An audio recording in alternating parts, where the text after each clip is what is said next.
Zdravo, Vlado. Zdravo. Sva v Mariboru, dolgo se že poznava. Povej mi, kako to, da si se odločil za državnozborske volitve? Ravno zaradi tega, ker je Levica ogromno naredila, ampak zakonske zgodbe so zgolj polovica zgodbe in jaz upam, da bomo te zgodbe lahko lepo zaključili. V Mariboru sva pogosto skupaj, to je tvoj kraj. A si od vedno v Mariboru? V bistvu 3. leta dalje, tako da sem Štajerec po srcu od vekomaj. Zdaj, ti si elektroinženir, delal si na tem področju. Malo kdo pa tudi ve, da v bistvu imaš neko povezavo s kulturo.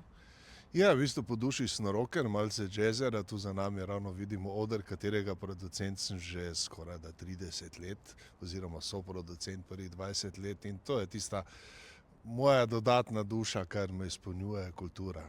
Absolutno, tudi nekaj koncertov sva že skupaj dala skozi.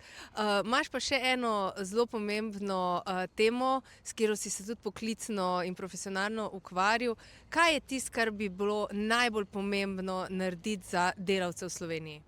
Ja, delavci so dejansko ključni faktor gospodarstva, bistveni faktor, ne, in delavci dejansko nimajo tistega pozicije v tem gospodarstvu in v tej družbi, ki bi se zaslužili kot ključni faktor, ki dejansko največ pripomore k dodani vrednosti.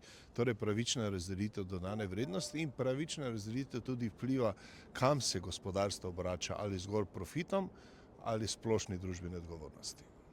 Se pravi, za tebe sta najpomembnejši zaščita delavcev in pa seveda tudi Maribor.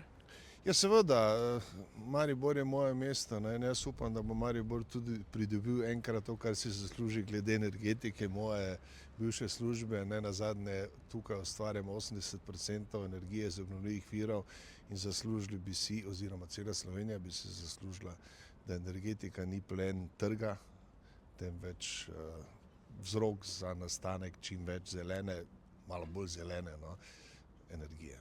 Hvala.